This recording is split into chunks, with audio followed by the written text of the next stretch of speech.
Good morning. Welcome you all back to this course on big data and analytics.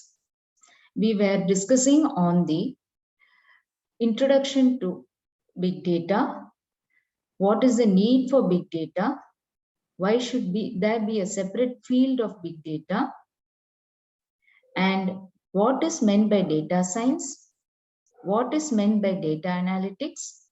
What are the different types of data analytics?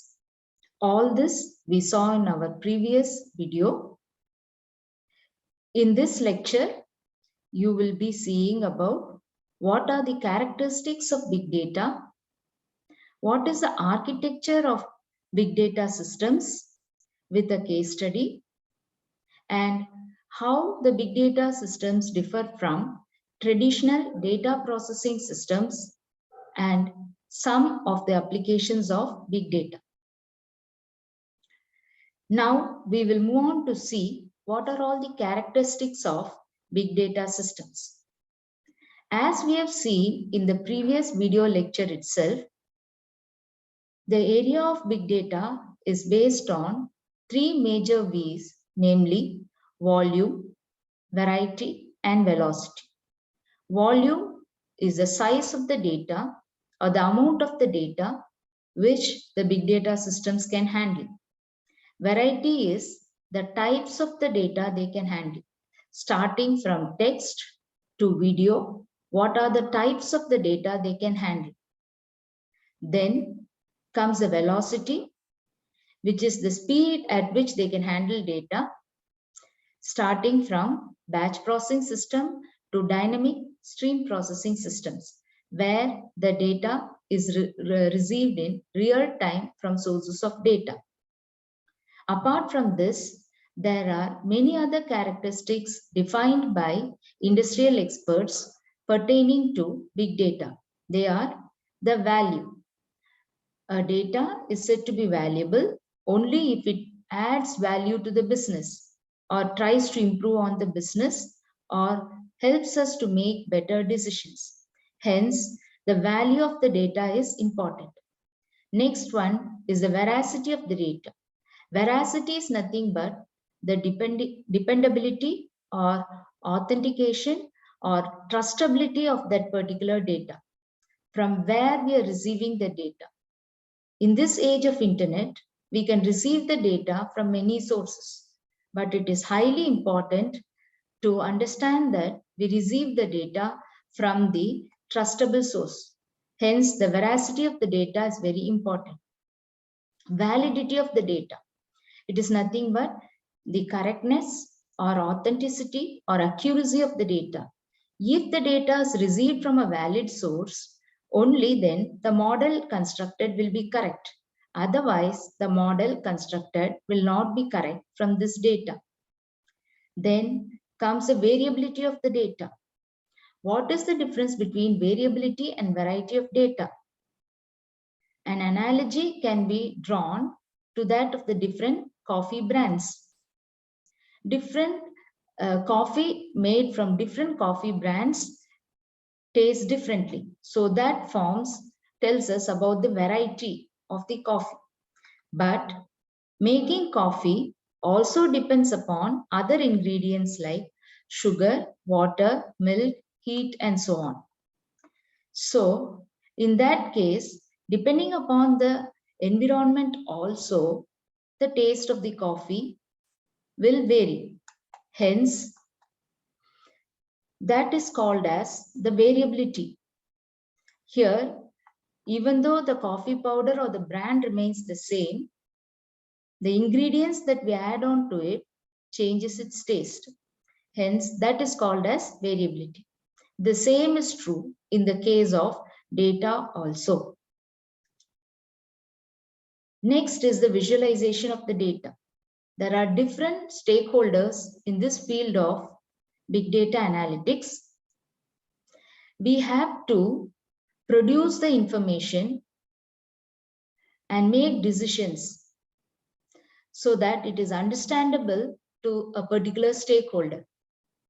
The visualization techniques followed for the management level decision making may be different from that given to programmers. So different types of visualization techniques have to be made use of in order to depict the information correctly. Viscosity of the data. Viscosity of the data is nothing but how it changes. Highly viscous data is that which has to be stored. If it is less volatile, in that case, it is more permanent in nature and hence the data should be stored. Such data is said to be more viscous in nature. On the other hand, if the data changes quickly or if it is highly volatile, then it may not be stored. In that case, it is said to be less viscous data and it is more real time in nature. Next is the virality of the data or the rate at which the data disperses that information or spreads that information among the people. So that depends upon the virality rate in the dispersion network. Next is the volatility of the data. Volatility and viscosity are related with one another. Volatility is nothing but a measure of the rate of loss or stability of the data. It is the time for which a particular data is valid. Beyond this time frame, the data is no longer valid. If the time frame is small, it is said to be highly volatile. If it is large, then in that case, it is said to be less volatile and more viscous in nature. Next one is venue or the source of the data. We have to get data only from trusted and authenticated sources. Vocabulary of the data, that is nothing but the data models and data structures which are used to organize, store and analyze the data. So that should be also correct and accurate in nature so that the information drawn from the data is correct. Versatility of the data, how the data is used in different contexts. That forms the versatility of the data. So we saw that in the previous concept, namely on the characteristics of big data, it mainly depended on the volume, variety and velocity of the data. Apart from that, it also depended upon other V's like value, versatility, volatility, viscous nature of the data, and so on.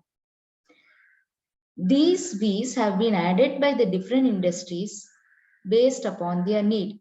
But the first three V's, namely volume, variety, and velocity, are very important.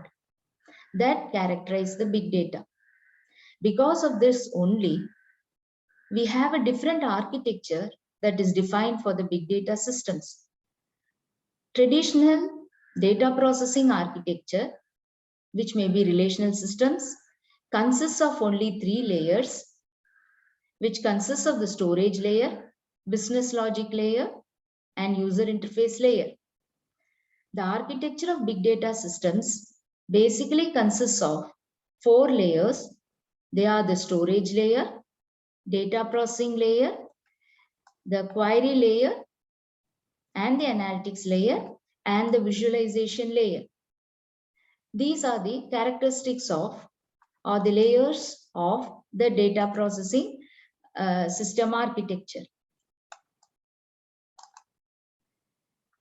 Now, we will see the functionality of each and every layer. The storage layer is basically a layer which is used to store the information. So it includes the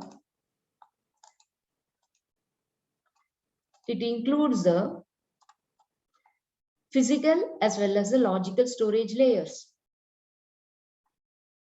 Different infrastructure have different physical storage layers. For example, in Amazon, we have the simple storage system, which is S3. If you consider the Hadoop framework, it consists of Hadoop distributed file system as a logical layer. If you consider Elasticsearch, it makes of the Elasticsearch simple storage system as a physical layer. Apart from this, Other logical databases are also available in this storage layer to store their information. The next layer is the data processing layer. This consists of three major types of frameworks as shown. To process the batch data, MapReduce frameworks are used. Here, data processing will be done in parallel on parallel sets of data. Therefore, parallelization of both data as well as processing takes, but the intermediate results are all stored in the disk. Hence, the time taken is more and it is more suitable for batch processing applications. But as we all know, machine learning applications are iterative in nature and hence it requires repeated storage and recovery of information between the different iterations. Spark uses the same concept of MapReduce, but it does it in memory. Hence, the speed is fast and it is more suitable for machine learning algorithms. To process real-time data or data as and when it comes from the sources, Storm framework can be made use of. These are the three data processing types of frameworks that are used in big data systems. The layer above processing is the query layer, which gives the query based on which the processing occurs for a particular application. The query layer depends upon the type of data processing layer. If the data processing layer is Spark, in that case, Spark query language is being made use of. In the case of Hadoop, Hive query can be made use of. So, depending upon the underlying data processing layer, different querying layer interfaces are offered in the system. As we already know, the data extracted from the data processing layer, analytics has to be done on it. 5 different types of analytics can be done, starting from the descriptive to the cognitive analytics based on the type of the application. That is done by the analytics engine. The results from the analytic engine have to be depicted or visualized in a particular format for a particular stakeholder. For the different types of visualization frameworks can be made use of. So these are the 4 basic layers in the architecture of big data systems: storage layer, data processing layer, query and analytics layer, and visualization layer.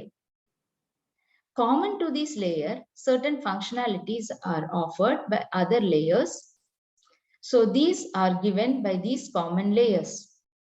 The first layer is the data sources are coming from heterogeneous data sources. So it can come from devices, it can come from equipments, it can come from web and so on. All these are different sources of data. These sources of data are being ingested. Data from different sources are being ingested or obtained by making use of data ingestion layer. Different tools can be made use of in this ingestion layer, like Logstash and so on. The basic functionality of ingestion layer is to perform ETL, extract, transform, and load. Basically, it obtains what data is needed from the data sources, transforms it, and then loads it into the storage layer. But as we know, data as it comes from the data sources, the speed is very high, but the storage speed is low. Hence, an intermittent type of queuing layer should be available, which is a message queuing layer, which is used to queue the data so that it can be stored into the storage layer. That is the purpose of data collection layer. One such tool that can be used for queuing is in the collection layer is the Kafka. So these are the 3 different layers. Data sources, data from different data sources is ingested in the ingestion layer, which performs extract, transform, load functionality. And the data collection layer takes care of queuing the transformed data and storing it in the storage layer for further processing. Apart from these common layers, there are other layers which rest over the infrastructure layer, which offers various services to other layers.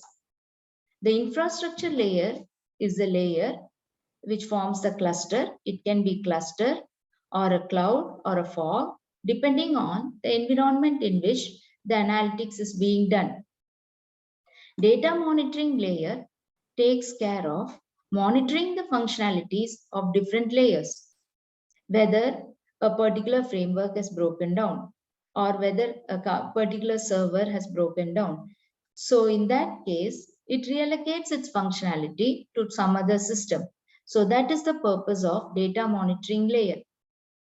Then we have the data security layer, which offers different layers of security to the layers provided by the big data system. It includes authentication, authorization, auditing, data encryption, and administration of the data. So all this is done in the data security layer. So that is what is given by the different functionalities offered by different layers, and also correspondingly what are the tools that are available in these layers is also given. Example tool in the data security layer is Knox. Other tools I have already discussed. Data monitoring layer basically monitors the performance of infrastructure, framework, engine layer, storage layer, processing layer, and so on. Infrastructure layer is nothing but the hardware, which includes the CPU, RAM, as well as the storage. Different types of organization can be provided for the infrastructure like cloud or fog or cluster organization can be provided. Now, we saw that there are 4 basic layers in the big data architecture, and we also saw the functionalities of these 4 layers. The storage layer is used to store the data. The processing layer is used to process the data depending upon whether it is real time or iterative in nature or batch processing. Query to data processing layer is given by the query layer. Analytics is done by the analytics engine, and the results for visualization is given to this visualization layer. Now we will see this with a case study of a personalized healthcare system. Personalized healthcare system offers advice to the patients depending upon their personal traits or based on their history of the medical record. So here, basically, we have chosen, since it is a batch processing system and not real-time in nature, we have chosen a Hadoop type of a system, Hadoop type of framework for storing, processing, and retrieval of the data. So in the storage layer, we make use of the physical storage as S3, simple storage system of Amazon, over which Hadoop distributed file system is developed. Then for querying, we make use of the Hive tools. Since Hadoop is used, we are making use of MapReduce programming in this data processing layer. So basically, for providing personalized healthcare, cohorts or similar patients have to be identified using clinical trials. Here, the clinical trials taken is the heart failure of the patients using the electronic health records. So this heart failure of the patients regarding the different attributes which can involve blood pressure and so on, heartbeat rate, all these things have to be considered, are stored, and whether there is a possibility of heart failure is also given. So based on it, some descriptive analytics can be done making use of Hive as well as big queries on this heart failure rate of a particular person. Next, diagnostics can be done making use of the clinical trials and analyzing it, making use of a rule base. Based on this, we can find out why that particular rating has been given for the failure rate of the heart based on the characteristics of the data. Next, a personalized treatment can be given by grouping the patient into cohorts and suggesting a predictive analytics treatment for that particular patient. Now, the actions will be taken based on the type of the treatment to be happening. So these actions are suggested in the prescriptive analytics phase. And once this is done, the data processing layer returns the results for visualization by the visualization layer. Here, if you see, data can be obtained for the patients from different sources, including the clinical data, EHR, environmental data, and so on. This data collection layer performs ETL functionality, and among the data is being obtained. This data is in a particular format. It is then queued by Kafka framework into the storage layer. So this is a case study on personalized healthcare system. What all frameworks can be used in different layers is given here. This case study suggests the usage of the MapReduce framework along with its environmental query frameworks, because the processing here done is of the type of batch processing. For another type of application, any other type of framework can be chosen, and based on it, the analytics engine as well as the query layer will be changing. Next topic is on how the big data systems differ from traditional systems. As we have all seen that the three basic characteristics of big data systems are volume, velocity, and variety. When compared to traditional systems, the size of the data is very large for big data systems.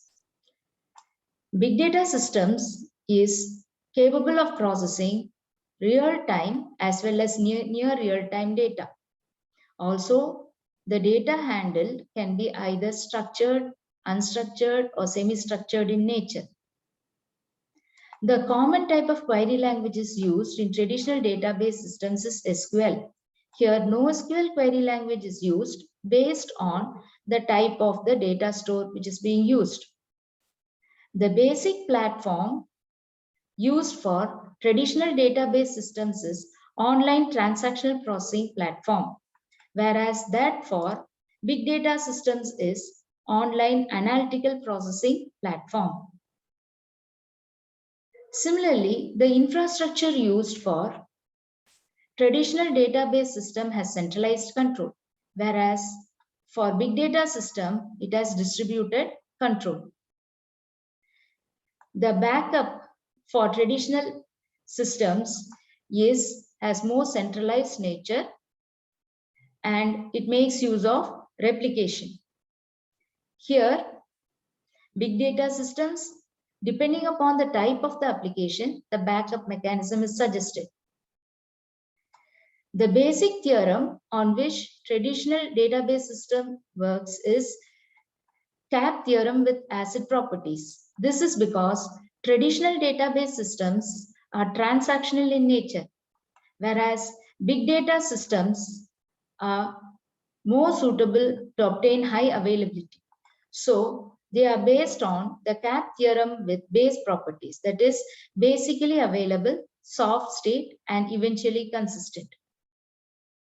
Here in big data systems, the stakeholders are all the people who are involved in the area of data science.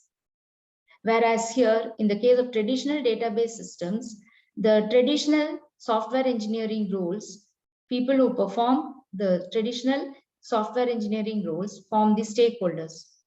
So these are the basic differences between traditional database systems and big data systems. Next, we will move on to the who are all the people involved in the data science team? If you consider the data science team, the basic role is played by the data scientist. Data scientist is the king or the hero, and he will discover new things or new algorithms, or he will apply the field of mathematics to discover the characteristics of data, design new models. Data analyst also performs certain roles of the data scientist, which includes extracting the data or data mining process, performing analytics on the data and visualization of the data, and drawing insights from the data and communicating the results. All these roles are also performed by the data analyst, but the specific role of designing new models or applying the field of mathematics for processing on data, this and designing new algorithms is not taken care of by the data analyst, but he extensively uses the tools to draw inference from the data and to improve on the business insights. How is a business analyst different from a data analyst? He takes the results given by the data analyst and tries to make use of it to improve on his business. That is what a business analyst does. Data engineer and a data architect have almost the similar roles. The database administrator and the data architect are both data engineers who specialize on the usage of the tools and platforms. But the database administrator job is towards the traditional maintenance of traditional data processing systems like relational database systems, whereas data architect's role is more towards the field of data science, which involves maintenance of the framework as well as implementing solutions in the field of data science. Both are data engineers. The roles of the different members of the team are also displayed as already discussed. So here, the data scientist is the basic person who will design the models. Data analyst makes use of the models and draws visualization and business insights into the model using the tools. Business analyst takes the results given by the data analyst to improve on his business. Maintenance of the tools and framework is done by the database administrator as well as the data architect. Both of them are data engineers. These are the basic roles of the people in the data science team. So up till now, what we have seen is the characteristics of big data. The basic characteristics are volume, velocity, and variety. Next, we saw about the architecture of big data systems. There are 4 basic layers: data storage layer, comprising of physical as well as logical data storage; data processing layer, which comprises of frameworks to process batch jobs as well as real-time processing jobs. Then we have a query layer to give query to the data processing layer, from which information is extracted and analytics is done on this information using data analytics engine. 5 types of analytics can be done, and the results of the analytics engine is visualized in a particular way to a particular stakeholder. Then we saw a use case of this system for a personalized healthcare management system. Then we saw who are all the people who are involved in data science, what is the roles of these people in the data science team. Next, we will go on to see the different applications of big data. So this is just an introduction based on which different research can be done. In the area of sports domain, it can be used for recording the moves of a particular player and to provide personalized coaching for this player. It can be also used to predict the performance of the game, which is common in most of the international games. And it is also used for designing eco-friendly products in the field of sports, which are personalized for a particular player. It is also highly used in the area of internet gaming. In the field of sentiment analysis, it is used to track the sentiments of the users to improve on the business. For example, to improve the customers' flight experience can be got to improve on the business of the aviation industry. It can be also used in behavioral analysis to find out the behavior of different segments of the people and to analyze how their behavior will affect the sales of a particular product. It can be also used to retain old customers by seeing how they are satisfied by the service provided by a particular company, especially in the case of banking companies. It can be also used to understand the behavior of the customers and to advertise the products to correct segment of the customers. It can be used for customer segmentation, for analyzing the behavior of the customers. Also, it can be used in personalized healthcare by grouping the patients into different cohorts and offering personalized treatment to each of this cohort. It can be also used in prediction for different purposes, for weather prediction, for the spread of diseases, for making prediction of stock market prices, and so on. It can be also used in fraud detection for corporate fraud detections. It can be also used in analyzing the black box of an aircraft whenever a sabotage has occurred. It can be also used for credit card fraud detection. These are all different areas in which it can be applied, since these areas are mainly characterized with large volume of data which continuously changes, and also the data is heterogeneous in nature. So these are just some of the applications. Apart from that, there can be many other applications also. So in this module, basically, we studied the characteristics of big data. Then we moved on to study about the architecture of a big data system. We provided a use case of the personalized health management system and how the architecture of a big data system for that personalized healthcare can be architected. Then we saw who are all the team members in the data science team, what are the roles of these team members. Then we saw some applications of big data. With this, we come to the end of the second lecture in the introduction to big data and its characteristics. Next lecture, we will see on the data analytics life cycle with a use case for a big data system. I thank you very much for joining this lecture. Good day.